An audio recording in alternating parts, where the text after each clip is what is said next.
Hi folks, Papa Droid here, Papa Droid Reviews. Today I'm coming to you with the Xiaomi Redmi Note 8. The regular version, not the Pro version. It runs on a Snapdragon 665 processor. And, well, the technical details you find in my written review. I'll link you to that down below. Today we're going to do the camera review.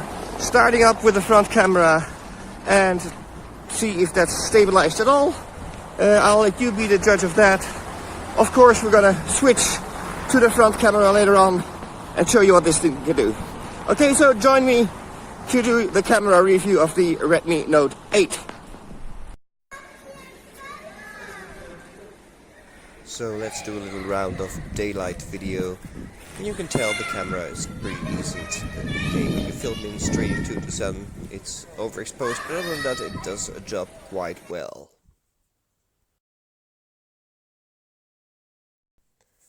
The same goes for the still pictures when there's enough light or when it's sunny outside, and the daylight pictures outside turn out to be a little yellowish in tint sometimes, but all in all they look quite well. Let's take a look at some of that video.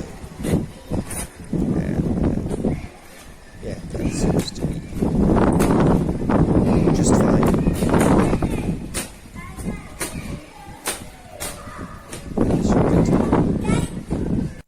And well, indoors or when the light gets a little lower, then you can see that the grain slowly starts to get more and more, and that's not what I'm used of a Xiaomi or a Redmi phone. Sometimes it's overexposed, and sometimes really overexposed, and sometimes not so much, as you can see.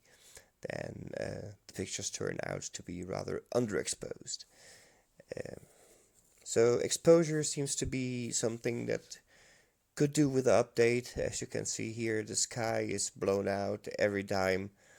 There's just a lot of overexposure going on there, which is a pity. And again, not as I'm used of a Redmi device, even the cheaper devices. Dynamic range isn't the best one, and again, it's not common. Stabilization of the video is absolutely great on the rear camera, and let's test that. So yeah, video stabilization, we're back with the rear camera, and just to show you what it can do, I'll take it on a fast walk. So I'm really pacing now, see what the camera can do and how it stabilizes everything.